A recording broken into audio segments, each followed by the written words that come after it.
The briefing began at 6 a.m. Zulu.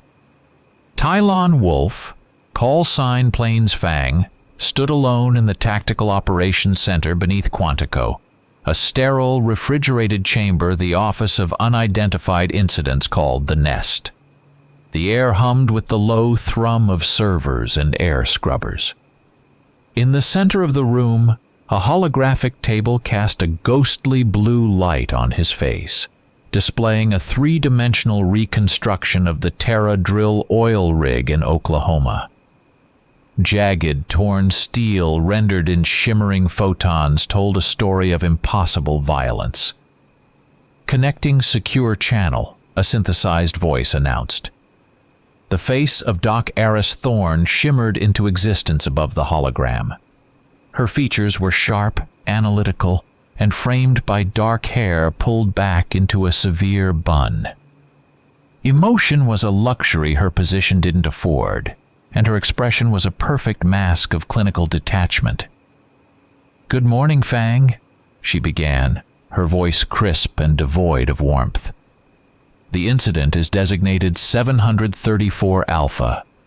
Location: Kiowa Reservation, Oklahoma. At 10:47 p.m. local time, we lost all contact with 4 Terra Drill corporate employees. The Bureau of Indian Affairs' initial report cited a large predator attack." She paused, letting the official, inadequate explanation hang in the air. "Our proprietary markers confirm the presence of an anomalous biological object. In fact, multiple anomalous biological objects." Thorne gestured, and the hologram shifted. "This is the only recoverable video fragment." The image flickered, distorted by static. It showed a section of the derrick at night, illuminated by floodlights.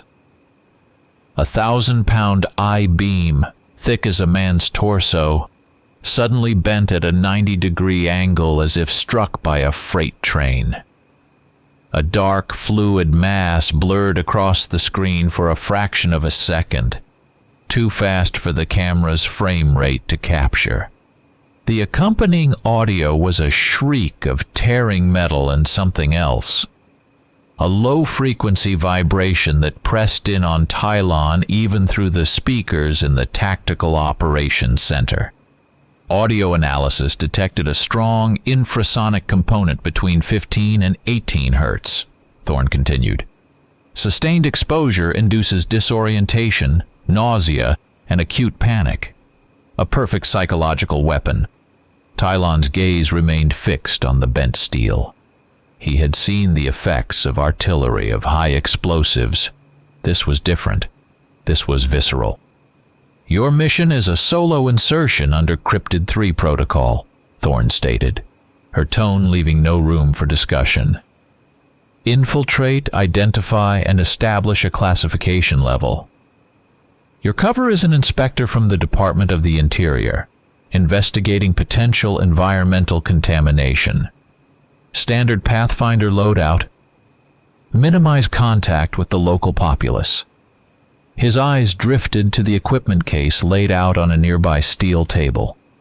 He ran a mental checklist, his hands moving with practiced economy, a ritual that calmed the operational static in his mind. The concealed ballistic vest, thin but rated for rifle rounds at a distance. His sidearm, a heavy pistol fitted with a suppressor and weapon light. The secure tactical communications earpiece, a tiny device that linked him to this room from anywhere on the globe. A biocollection kit with sterile swabs, sample bags, and a preservative spray. The portable light detection and ranging unit. And in its own reinforced case, a heavy anti-material rifle, its rounds designed to punch through an engine block from over a mile away. "A hammer containment team has been sanctioned," Thorne added, her eyes meeting his in the hologram. "They will be on standby, ready to deploy to your designated collection point 24 hours after you confirm a classification level 4 threat or higher. Your objective is not to engage. It is to gather data and exfiltrate. Understood? Understood, Tylon said, his voice a low baritone. But a shadow passed through him, a cold knot tightening in his gut. The Kiowa Reservation, his land, the place he had run from to become this, an instrument of a system that saw his home as just another square on a map. Your vehicle is prepped, Thorne said. Godspeed, Fang. The hologram vanished. Tylon finished his gear check, shrugging into a civilian jacket that hid the lines of the vest. He walked out of the nest and into the gray morning light of Virginia. The 20-hour drive ahead would be a test of endurance, but the urgency of the mission left no alternative. The vehicle, a nondescript heavy-duty pickup truck, was exactly as ordered. Civilian plates, but with a reinforced suspension, run-flat tires, and discreet armor plating in the doors. He tossed his gear onto the passenger seat, slid behind the wheel, and started the engine. The powerful V8 rumbled to life. He fitted the tactical communications device into his ear. Plains Fang is mobile, he said to the empty truck. End transmission. The farther west he drove, the more the land changed. The meticulously maintained federal highways of the east gave way to the cracked asphalt and sun-bleached billboards of rural Oklahoma. When he crossed the official boundary onto the Kiowa Reservation, the transformation was complete.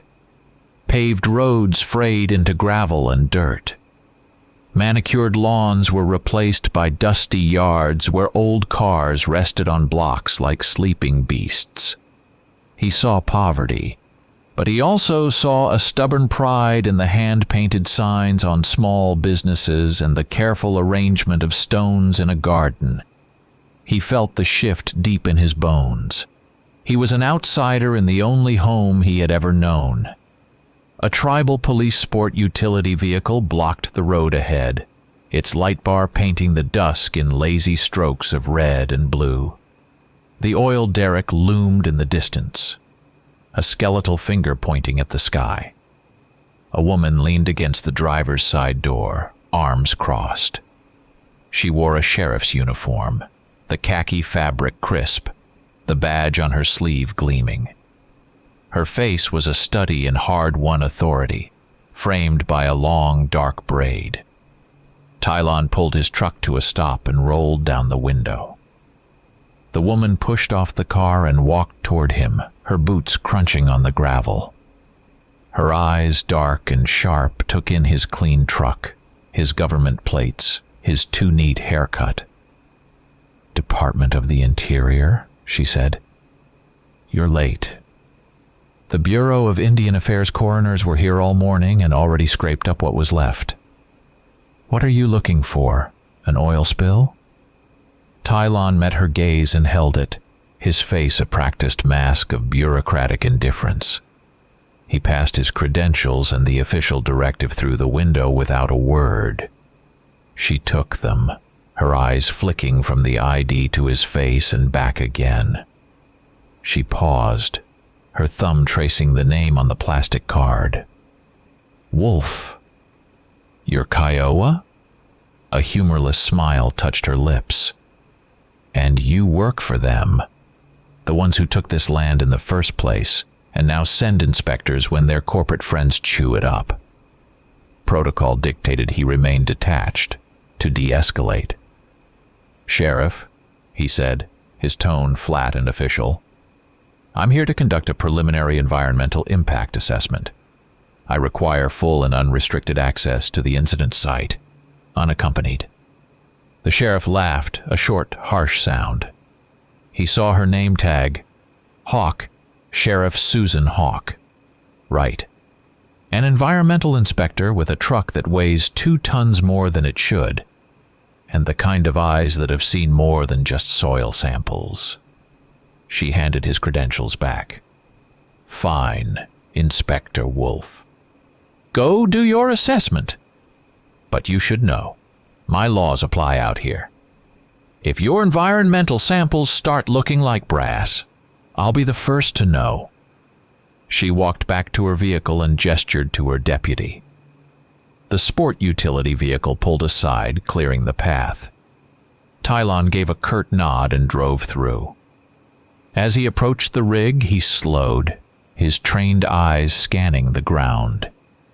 He noted the tracks from the tribal police vehicles and the coroner's van. But he also saw something else. Wide, smooth patches where the earth had been disturbed. The tread marks belonged to the heavy-duty trucks used by Terra Drill's private security force. They had not been patrolling.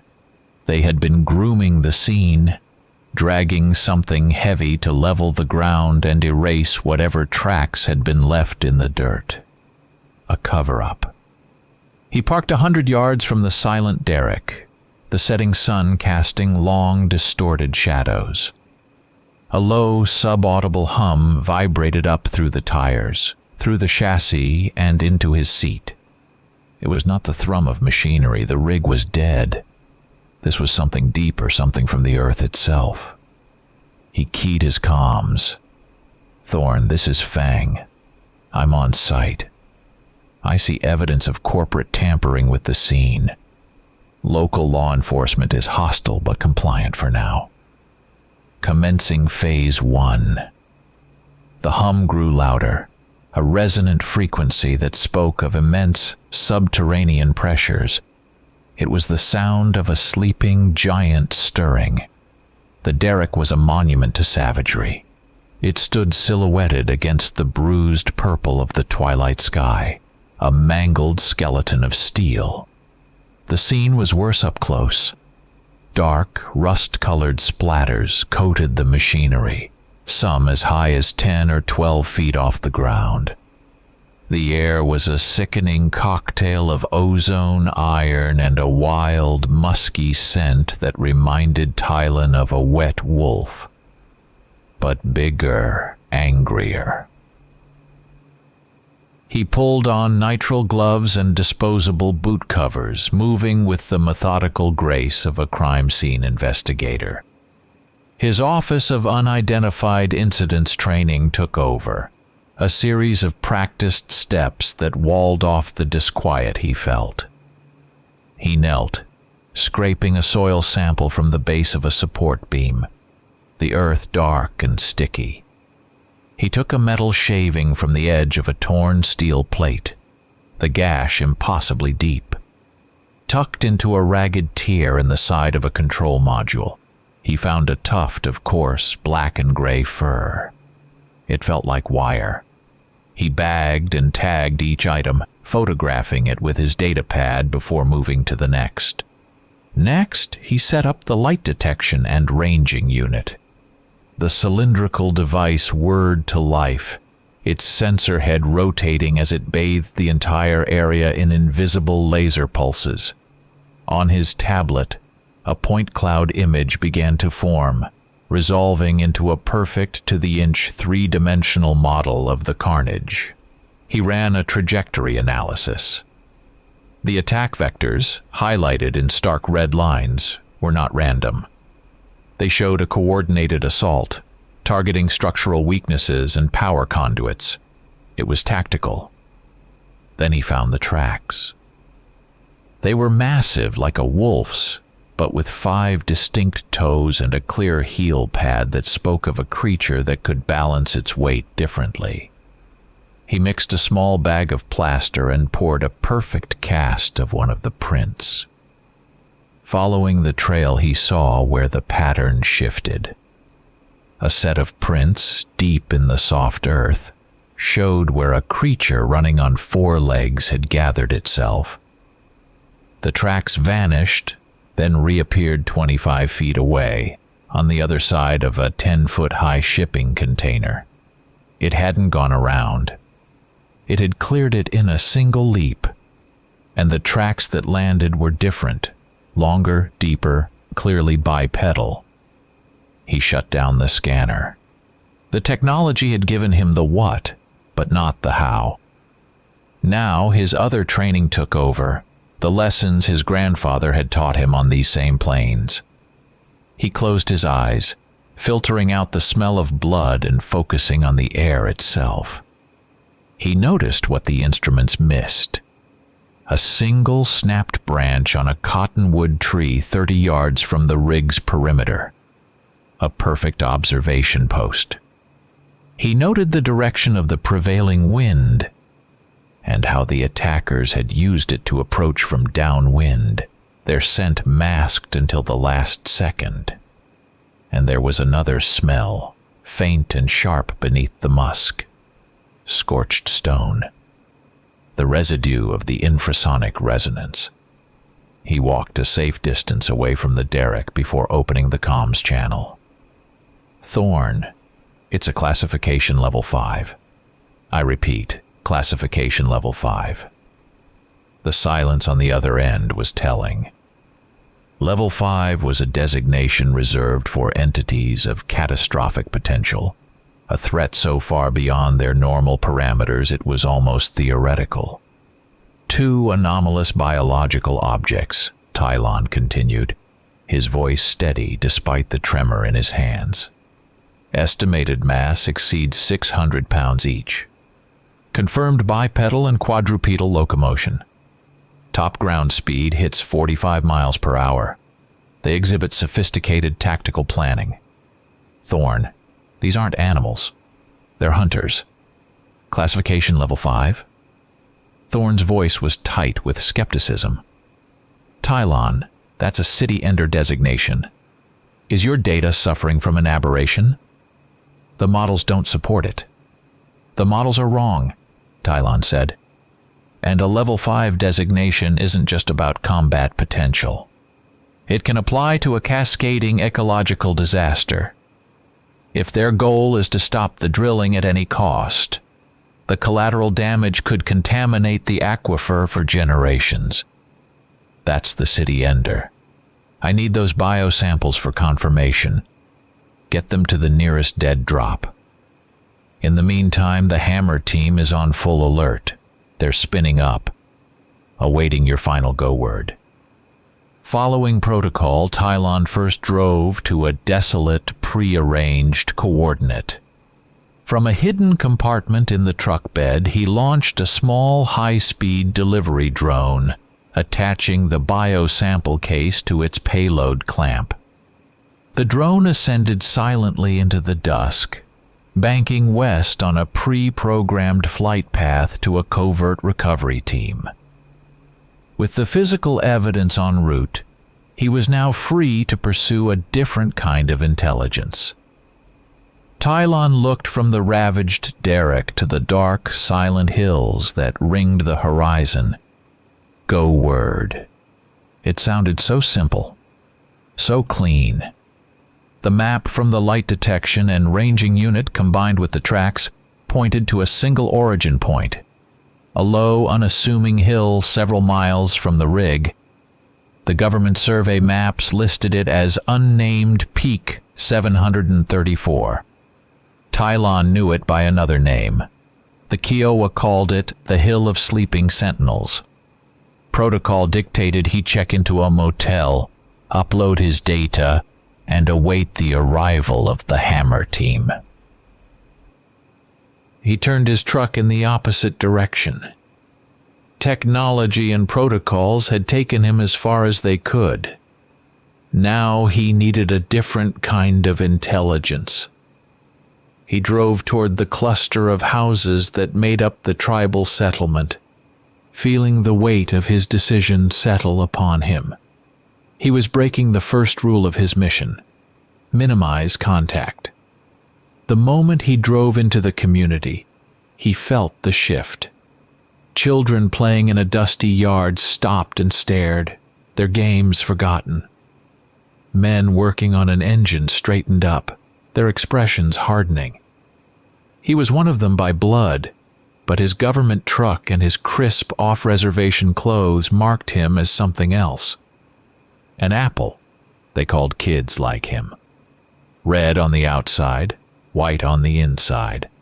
He was led without a word to a small, well-kept house at the edge of the settlement.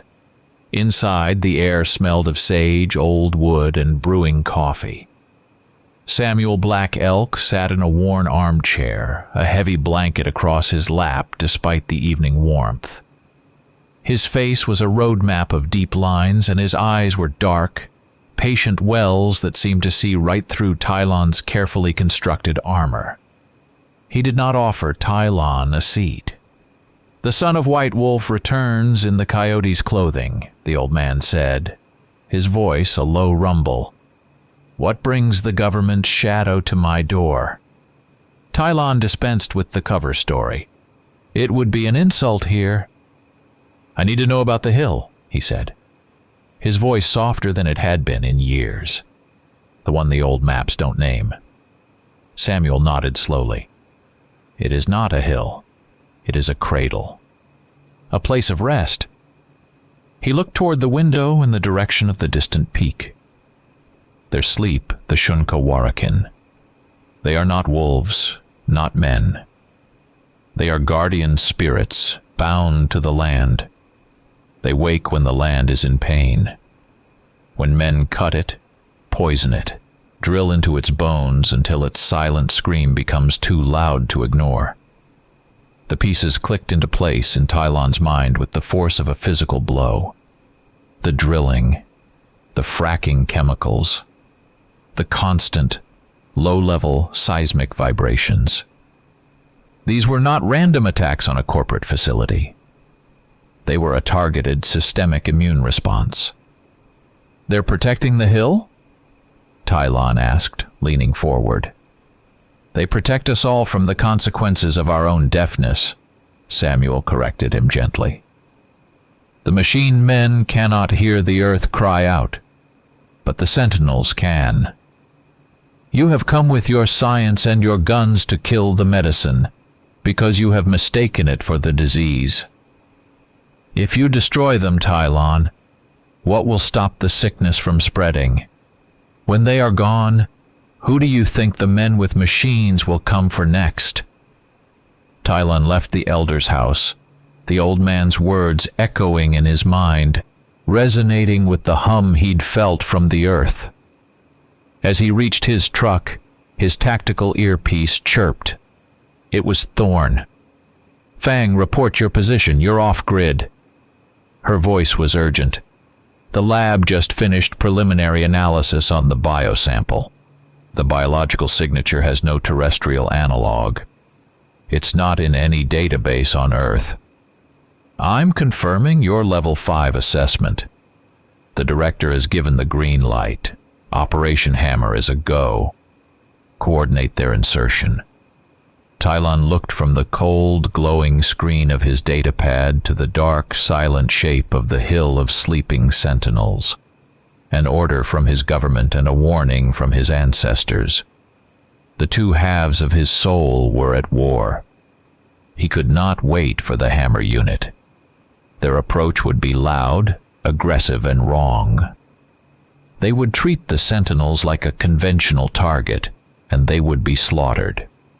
Tylon had to try a different way. He had to understand the enemy.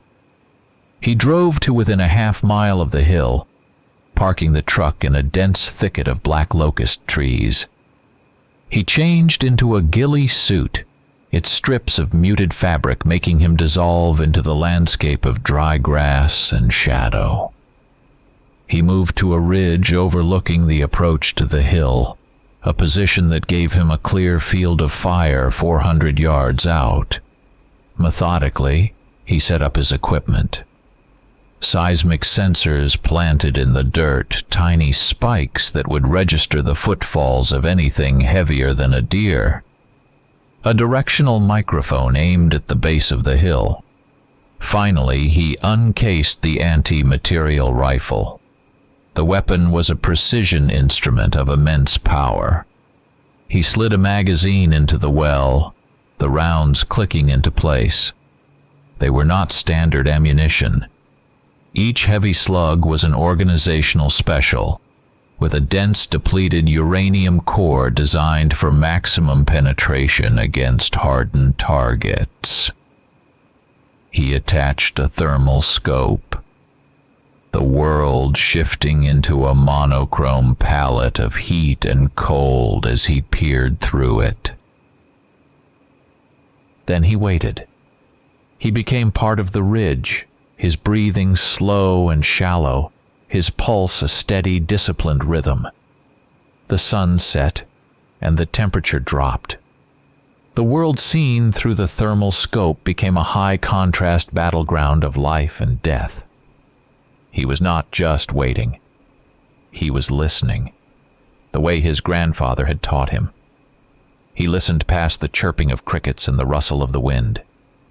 He listened for the unnatural silence that precedes the arrival of an apex predator. Hours passed. Then, a flicker on his datapad. The seismic sensors were triggering in sequence, tracing a path out of the trees at the base of the hill. 2 contacts moving with impossible speed and grace. He swung the rifle's muzzle toward the location, his eye pressed to the scope.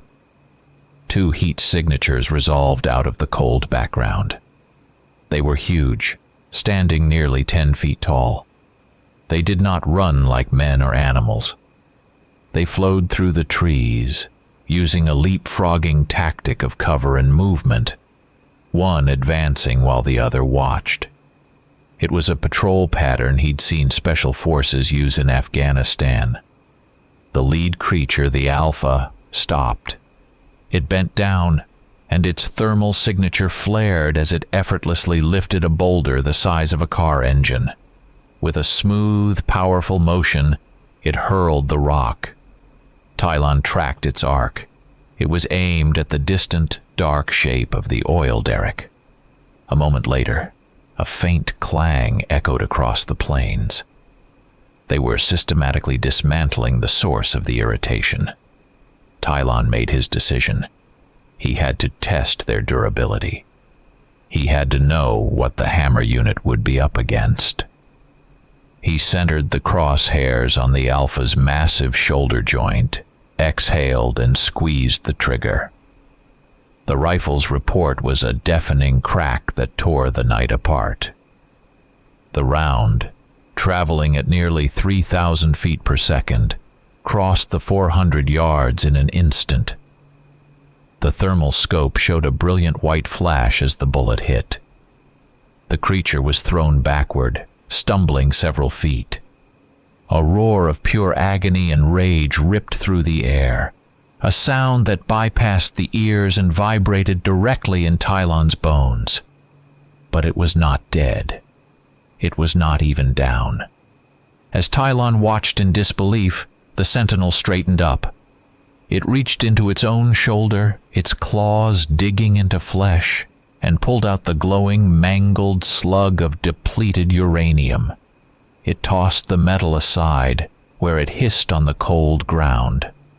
Dark vapor, like steam, poured from the wound, and the hole sealed itself shut before his eyes.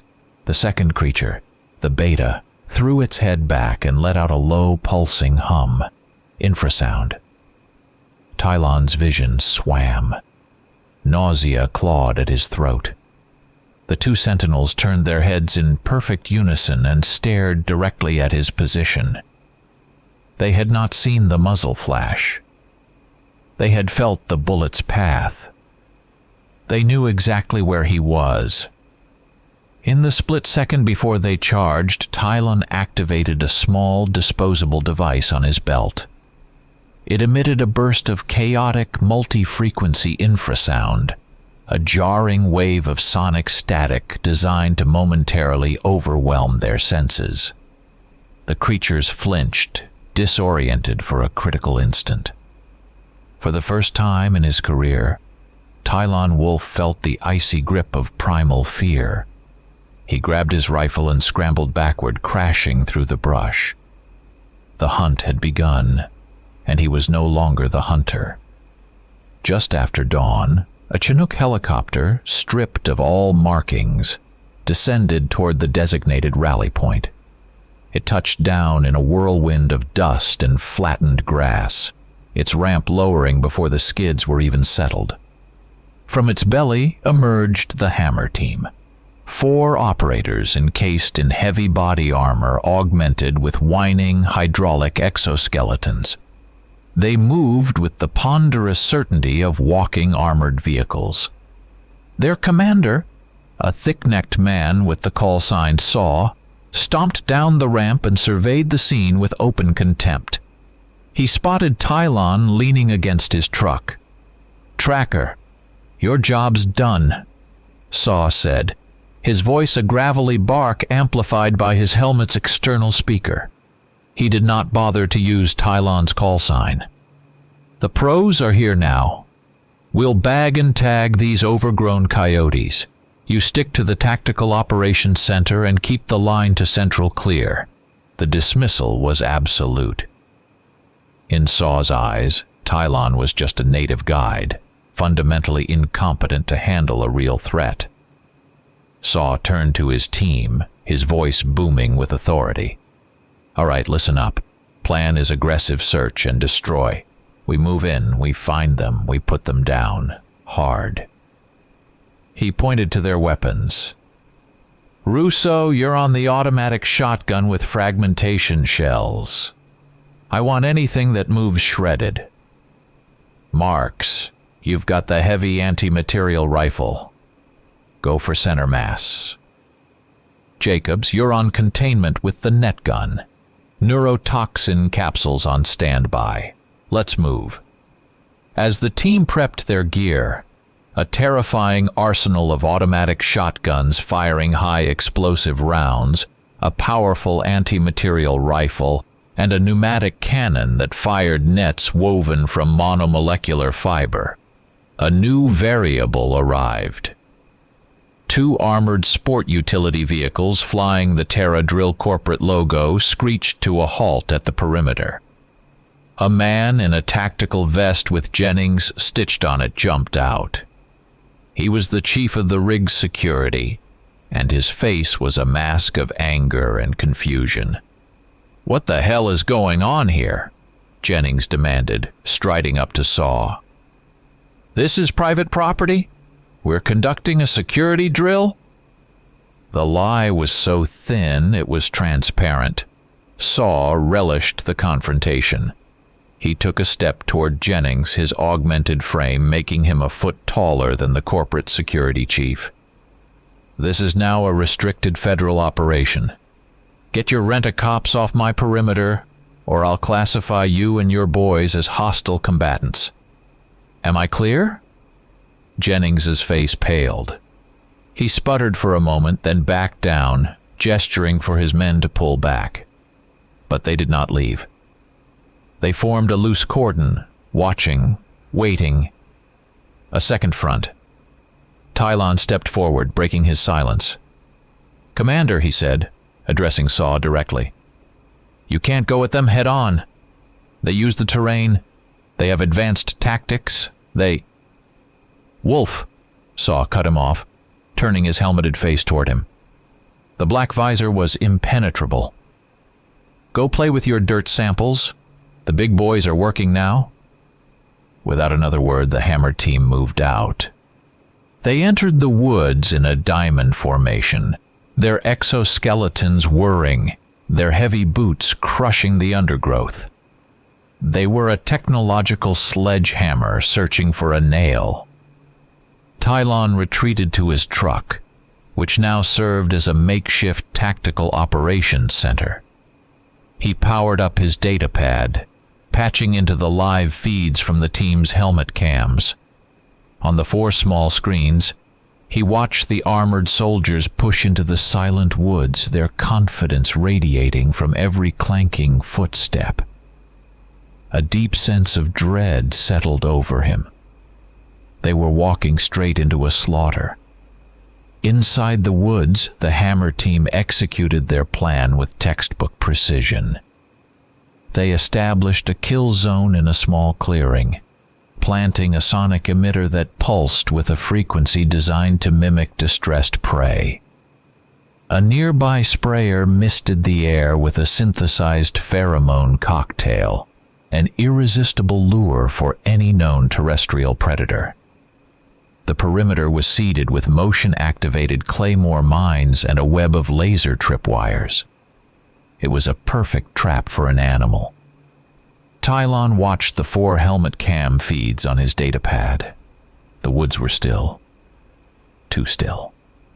The team's sensors were silent. But Tylon saw something else. On the edges of the screens, he noticed birds taking flight from the canopy, not in a random panic, but in a coordinated sequence, moving away from the team's flanks. The sentinels were not coming for the bait. They were circling. "Hammer 1, this is Fang," Tylon said into his comms, his voice urgent. "You have movement on your flanks. They're bypassing your kill zone. They know about—" The channel dissolved into a burst of harsh static. The attack was brutally efficient. The feed from Jacobs, the netgun operator on the right flank, went black without a sound. Then, Russo's camera spun wildly. The Beta Sentinel had attacked from below, erupting from a camouflaged fissure in the earth, a natural trench the team had walked right over. Simultaneously, the Alpha struck from the rear, a silent, massive shadow moving between the trees. They had not fallen for the trap. They had used it to fix the team's position. Then came the infrasound. The remaining camera feed shuddered violently. Tylon heard the grunts and curses of the operators as they clawed at their helmets, their movements becoming sluggish and uncoordinated. The sound attacked their equilibrium, turning their own minds against them. Their heavy armor, designed for ballistic protection, became a lead weight, robbing them of the agility needed to fight in the dense woods. The battle was short and one-sided. Russo managed to get off a burst from his automatic shotgun. The high-explosive rounds tore chunks of flesh from the Beta's side, but the creature barely flinched, its regenerative abilities working overtime. It swatted the operator with a casual backhand strike, the impact crumpling the armored exoskeleton like a tin can. Saw watched in horror on his feed as the Alpha dodged the remaining operator's attack and ripped the weapon from his hands, tearing it in half. Saw, his arm hanging at a useless angle and his armor dented, finally screamed the order into his comms. Fall back now. The sentinels did not pursue. Their objective was complete. They methodically destroyed every piece of equipment the Hammer team had left behind. The emitter, the sensors, the mines, then melted back into the woods. The technological sledgehammer had swung and hit nothing but air. Minutes later, the 2 survivors stumbled out of the woods. Saw leaned heavily on Marks, his face a mask of pain, fury, and for the first time, fear. Russo and Jacobs were gone. He stared at Tylon, the unspoken accusation clear. But the arrogance was gone, replaced by the chilling respect of a soldier who has been utterly outmaneuvered. Tylon keyed his comms to the secure channel, his voice grim. Thorn. Operation Hammer is a catastrophic failure. The anomalous biological objects demonstrated clear tactical and environmental superiority. 2 operators were killed in action. Standard containment protocols are ineffective. I am recommending a full strategic reassessment, focused on investigating the root cause of their aggression. The failure of the Hammer team was a clarifying moment. Trying to kill the Sentinels was like trying to shoot a hurricane.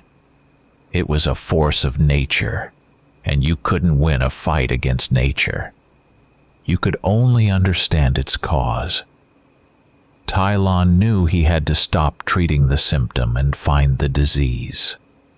For that, he needed help, and there was only one person on the ground he could trust. He found Sheriff Susan Hawke at her office, a small, cluttered room that smelled of coffee and paperwork. He laid his data pad on her desk, displaying the edited data. The scans from the light detection and ranging unit of the attack vectors, the analysis of the tracks, the trajectory of the boulder. He left out any mention of the Office of Unidentified Incidents or Level 5 designations. They aren't attacking people randomly, Tylon said, his voice stripped of its official tone. They are systematically dismantling the rig's equipment. They're defending that hill. Help me find out what Terra Drill is really doing out there. Susan looked from the data to Tylon's face. She had seen the battered soldiers of the Hammer team being evacuated. She had seen the fear in the eyes of the so-called professionals. She saw the sincerity in Tylon's request and recognized a man who was no longer just following orders. She gave a slow, deliberate nod. "There's a kid in the community," she said. "He's got a talent with a keyboard that is definitely not legal." An hour later, they were in the back room of a local repair shop, huddled around a laptop with a young Kiowa man whose fingers flew across the keyboard. Using a flaw in the public Wi-Fi network set up for contractors at the rig site, he slipped past Terra Drill's corporate firewalls with frightening ease. It did not take long to find the truth, buried in password-protected project files and internal emails. Terra Drill was not just fracking. They were pioneering an illegal experimental technology they called deep resonance fracturing. Instead of just pressure, they were pumping a highly toxic chemical cocktail into the shale and then bombarding it with low-frequency sonic waves, creating micro-earthquakes to shatter the rock formations. The project was codenamed Earthbreaker, and its target location was directly beneath the hill of sleeping sentinels. "This is it," Tylon breathed, watching the schematics on the screen. "This is the cry the Elder spoke of." He immediately encrypted the files and sent them to Thorn. The reply came faster than he expected. Thorn's voice, for the first time, held a note of genuine astonishment. "Tylon, you were right. We retasked a geosynchronous synthetic aperture radar satellite over your position. There's a massive karstic cavity forming directly under the hill. The rock is becoming catastrophically unstable. Our geoacoustic sensors are picking up a low-frequency hum from the bedrock that corresponds exactly with the projected operating cycles of the resonance pumps. This isn't folklore. It's physics." She paused, and when she spoke again, her voice was grave. "There's more. The models show that continued operation of the pumps will lead to a full structural collapse of the hill within days. It will trigger a localized earthquake and worse, a massive uncontained release of their chemical slurry directly into the Ogallala aquifer." The threat was no longer about two terrifying creatures. It was about an imminent man-made ecological disaster that would poison the water for hundreds of miles. The news of the Hammer team's failure and Terra Drill's illegal activities sent shock waves through the Office of Unidentified Incidents command structure. A secure channel opened on Tylon's datapad, but this time it was not Thorn. It was a face he had only seen twice before, a severe, gray-haired man known only as the Director. His voice was cold as frozen steel. "Operator Wolf, you are to stand down immediately." Your emotional involvement and unorthodox methods have compromised this operation and resulted in injury to Office of Unidentified Incidents personnel. You violated a direct order to avoid contact, and it resulted in a tactical catastrophe.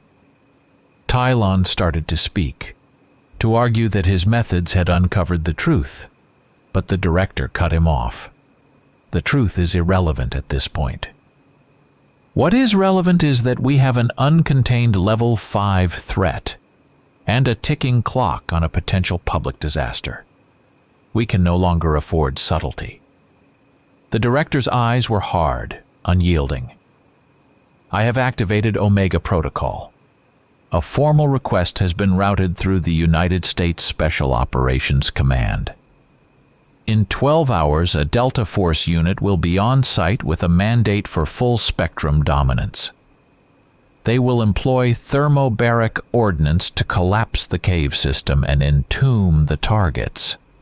The anomalous biological objects will be neutralized. The threat will be eliminated at any cost.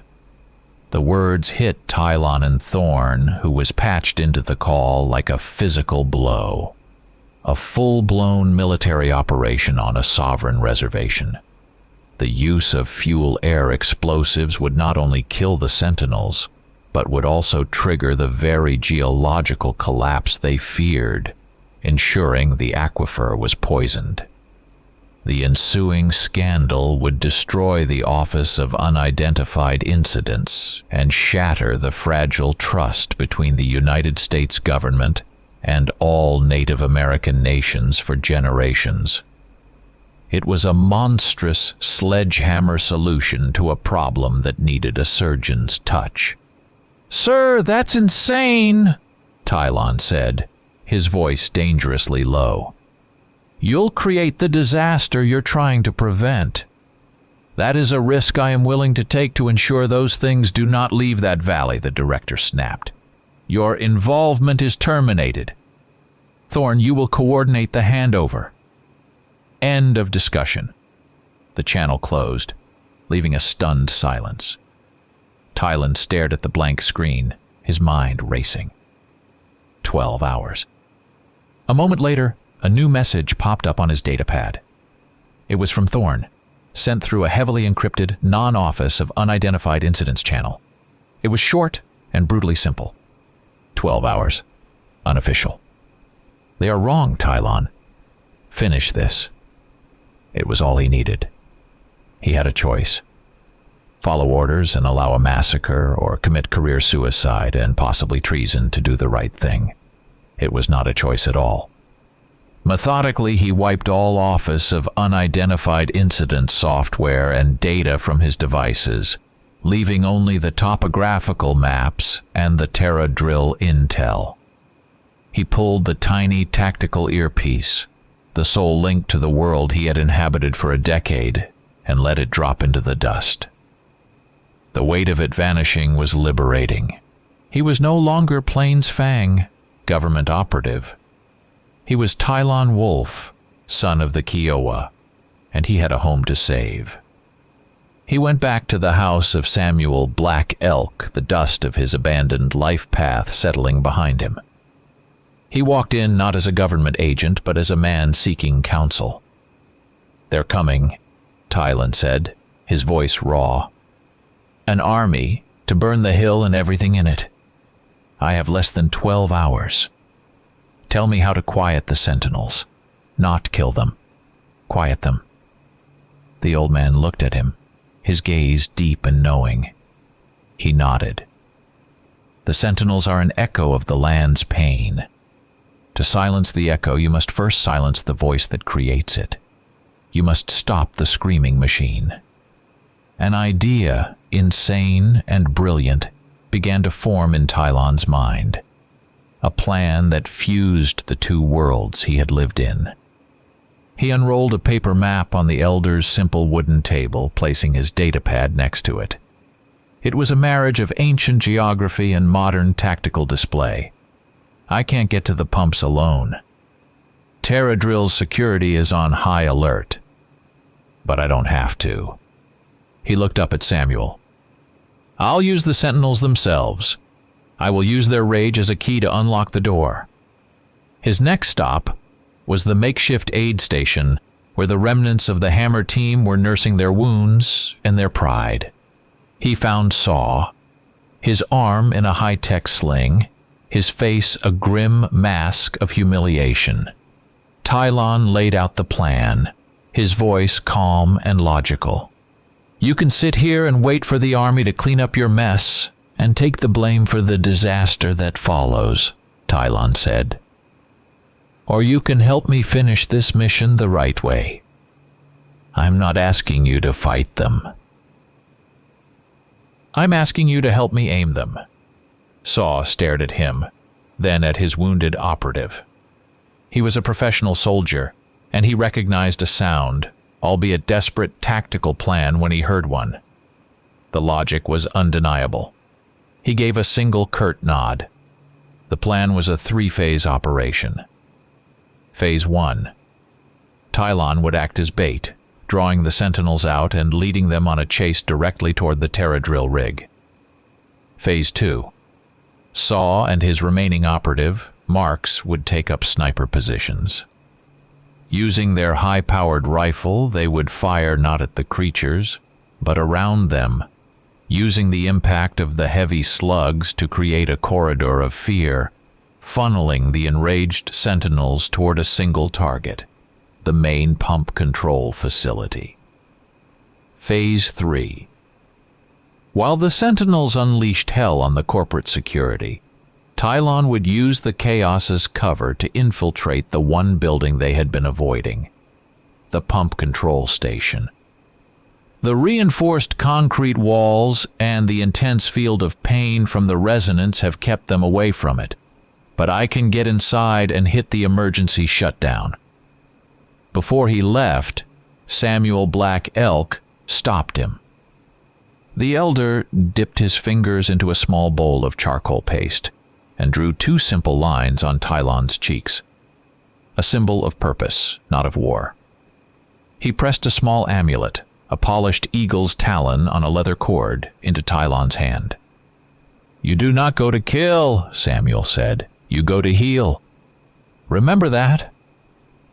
Tylon stood at the edge of the woods, the lights of the distant rig a toxic stain on the horizon. He checked the magazine of his pistol, slid a spare into his belt next to his combat knife. He took a deep, steadying breath, the scent of sage and dust filling his lungs. The clock was ticking. He walked alone to the foot of the hill, the moon a cold silver sickle in the sky. He stopped at a large, flat rock that marked the edge of the sentinel's territory. From a small pouch he took a pinch of tobacco, the traditional offering, and placed it on the stone. Next to it, he laid his Office of Unidentified Incidents dog tag, the metal gleaming. It was a piece of his old life, an offering of the man he no longer was. He drew his pistol. Speaking in the low resonant tones of the Kiowa language, words of respect, of warning, of challenge, he acknowledged the spirits of the place. He was not here as a defiler, but as an ally. Then he raised the pistol and fired 3 shots into the air. The sharp cracks echoed across the plains, then faded into an absolute ringing silence. The crickets stopped chirping. The wind died. The world held its breath. The silence stretched for a full minute, a taut wire of suspense. Then, from the deep shadows between the ancient oaks, a low, vibrating growl answered him. It was a sound that was felt more than heard, a resonance that hummed in Tylon's chest. 2 massive shapes detached themselves from the darkness. Their eyes glowed with a faint, internal red light like dying embers.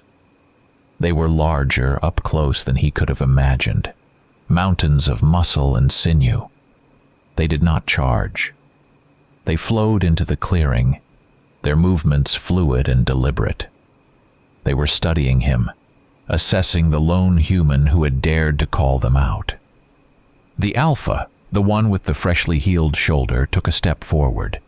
It lowered its head and emitted a low thrum of infrasound, not the disorienting attack he had felt before, but a focused query, a test.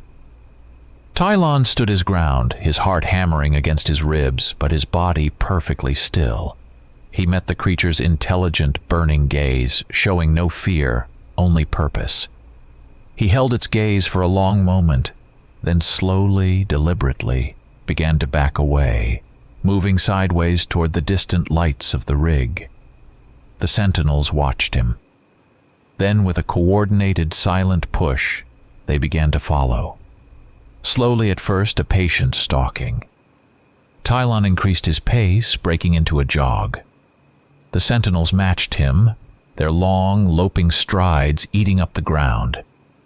He broke into a full sprint. The chase was on. He was not running blindly. He was executing a planned tactical retreat, his mind a flurry of calculations. He vaulted a dry creek bed, used a thicket of thorns to force his pursuers to go around, and used the contours of the land to break their line of sight for precious seconds. He was a plains wolf leading two dire wolves into a trap, not of his making. He could hear their heavy footfalls behind him, the sound of snapping branches and displaced earth getting closer. He risked a glance at his wrist-mounted compass, checking his vector. He was on course. He keyed the simple walkie-talkie clipped to his jacket. "Bait is hooked," he panted, his lungs burning. "I'm leading them to Point Alpha. Get ready." A clipped, static-laced voice came back. It was Saw, acknowledged. "We see you. Just get here in one piece." The forest floor was a blur beneath Tylon's pounding feet. Behind him, the sounds of pursuit grew louder, more violent. A full-grown sapling splintered and fell, swiped aside by one of the sentinels as if it were a weed. Their speed was terrifying.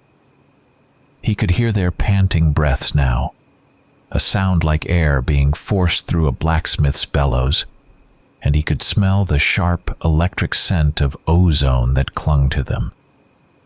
He had to buy himself seconds. As he passed a pre-marked tree, he kicked a tripwire he'd set earlier.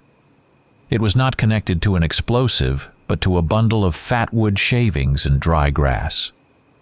A small flint striker sparked, and the bundle erupted in a sudden bright flare of fire, creating a momentary wall of light and smoke. The sentinels shied back from the unexpected flash, giving him a precious 10-yard lead. He threw a single flashbang grenade over his shoulder, not aiming to harm but to disorient. The sharp crack and brilliant white light gave him another few seconds. He burst out of the tree line and onto a wide, open field, Point Alpha. A half-mile ahead, the Terra drill facility blazed with floodlights, a fortress of light in the darkness. He sprinted across the open ground, his lungs on fire, his legs screaming in protest. The moment the two sentinels emerged from the woods behind him, two new sounds joined the chase. A deep, concussive thump crack. It was the deep, concussive report of the high-powered anti-material rifle. From a ridge 600 yards to the north, Marks, guided by Saw, was firing. But he was not aiming at the creatures. The heavy slugs slammed into the earth to their left and right, erupting in geysers of dirt and rock. The heavy rounds kicked up a storm of debris, creating a terrifying, impassable wall on either side of them. The sentinels, already enraged by the chase and now peppered with stinging rocks and dirt, roared in fury. Their instinct screamed at them to flee the unseen attacker, but their path was blocked on both sides. The only clear route, a path of least resistance, was straight ahead, directly behind Tylon. The plan was working. The snipers were not fighting the sentinels. They were hurting them. Tylon ran, fueled by adrenaline and the terrifying proximity of his pursuers. They were no longer hunters stalking prey. They were a guided missile, and he was the targeting laser. He reached the 10-foot-high chain-link fence that marked the rig's perimeter. With a final desperate surge of strength, he leaped, grabbed the top, and vaulted over, landing in a painful but controlled roll on the other side. He scrambled to his feet just as the Alpha reached the fence. It did not try to climb it. It simply ran through it. The steel posts bent, the wire mesh tore with a scream of tortured metal, and the sentinels were inside the compound. The rig exploded into controlled chaos. Blaring alarms and flashing red lights strobed across the facility. Security searchlights snapped on, pinning the two colossal creatures in their brilliant white glare. The Terradrill security force, armed with standard-issue carbines, opened fire from rooftops and fortified positions. The rifle rounds were bee stings. They flattened against the sentinels' thick hides, angering them more than harming them. From a command post, Jennings, the security chief, watched through binoculars. He saw the creatures, but then his lens found a new target. Tylon, sprinting for cover. Fire on all targets. Jennings bellowed into his radio. "The Fed is working with them. Kill him. Kill them all. No witnesses." The world devolved into a three-way firefight. Bullets ricocheted from every surface. The sentinels, now the focus of all the guards' attention, became avatars of destruction. The Beta swatted a security pickup truck, sending it tumbling end over end into a diesel tank. The Alpha leaped onto the roof of a prefab building, its claws tearing through the sheet metal as it ripped apart a machine gun nest. From their position outside the wire, Saw and Marks provided their own brutal form of support. The anti-material rifle, now a counter-sniper weapon, began methodically taking out the corporate heavy weapons, its powerful rounds punching through sandbags and steel plates with contemptuous ease. Tylon used the maelstrom as his cover. While the guards were screaming and firing at the monsters tearing their compound apart, he moved like a ghost through the strobing shadows and flying debris. He dodged a wild spray of bullets from one direction and the swipe of a massive claw from another. His goal was the one building the sentinels seemed to be ignoring, the central pump control station. He dove through the doorway as the Beta overturned another vehicle behind him, the explosion lighting up the night. Inside, the roar of the battle was slightly muffled, but he was not alone. Jennings stood there, leveling a combat shotgun at Tylon's chest. "You're not shutting anything down, Fed," he snarled, his face slick with sweat and rage. "You die here." Jennings fired. Tylon dove, the buckshot tearing through the wall where his head had been. He came up in a roll inside the man's guard. He slammed the heel of his palm into Jennings's wrist, sending the shotgun clattering away. The fight became a desperate close-quarters brawl. Jennings was heavier, fueled by panic and fury, but Tylon was a trained close-quarters combat expert. He blocked a clumsy punch, twisted, and threw Jennings into a bank of computer monitors. Suddenly, a sound louder than any gunshot silenced their struggle. The entire wall of the control room buckled inward and then exploded, spraying the room with shrapnel. The Alpha Sentinel stood there, framed in the ragged hole, its body smoking from dozens of small-caliber hits. Its red eyes, burning with incandescent rage, fixed on Tylon. Jennings froze, paralyzed by pure terror. The Sentinel's massive clawed hand rose, poised to strike a killing blow. Tylon had less than a second. Ignoring Jennings, Tylon launched himself toward the main control console. He smashed his armored elbow through the plastic cover of the emergency stop system, shattering it. With a desperate shout, he slammed his fist down on the large red button beneath. The effect was instantaneous and absolute. The deafening, bone-jarring roar of the subterranean pumps ceased. The low-frequency vibration that had permeated everything, the air, the ground, his very cells, vanished. A profound, ringing silence fell over the battlefield, broken only by the crackle of distant fires and the panicked shouts of the few remaining guards. The screaming voice of the earth had been silenced. The Alpha, its clawed hand just feet from Tylon's face, froze mid-strike. The furious, red-hot glow in its eyes flickered and dimmed, replaced by a deep, ancient intelligence. It looked from Tylon to the console he had struck, and back to Tylon. It lowered its arm. The beta appeared in the hole in the wall, standing beside its counterpart. The rage was gone from them both. Their mission, the one they had been awakened for, was complete. The pain had stopped. The Alpha held Tylon's gaze for a long, unreadable moment. It was not a look of gratitude, nor of malice. It was a look of acknowledgement, a recognition of one guardian to another. Then, as one, the two sentinels turned, and with a silence that defied their immense size, they slipped back into the night, melting into the shadows toward their sacred hill. A week later, Tylon sat across from Thorne, co-authoring the official report. The language was sterile, precise, and deliberately misleading.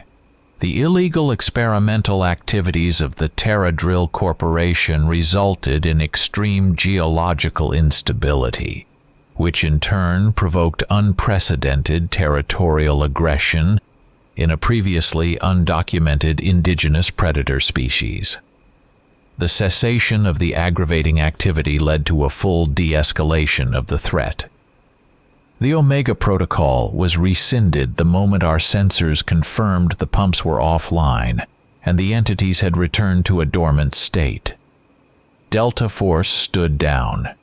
Recommend immediate federal seizure of Terra Drill assets and a full environmental remediation. Jennings and his surviving men were in federal custody, facing a mountain of charges. The truth was buried, but the right outcome had been achieved. The final debriefing was with the director. The man's face on the screen was a cold slab of granite. Your solution was effective, Wolf. Minimal friendly casualties, threat neutralized. A textbook success on paper. His voice was laced with ice. You also willfully disobeyed direct orders, conspired with civilians, compromised the operational security of the Office of Unidentified Incidents, and went completely off-book. Operator Wolf, your field career is over. You are dismissed from this organization, effective immediately. Consider yourself lucky you are not facing a court-martial. Months later, Tylon stood on the quiet crest of the hill of sleeping sentinels. The air was clean, the silence natural. Samuel Black Elk stood beside him. Tylon wore no uniform, no gear. Just jeans and a worn canvas jacket. He had lost his career, his identity, everything he had worked for. In doing so, he had found the only thing that mattered. He had been Plainsfang, a weapon forged by a faceless agency. Now he was just Tylon Wolf, a Kiowa man standing on his own land. He was home. He looked out over the peaceful plains. The land was quiet. The sentinels were sleeping. For now.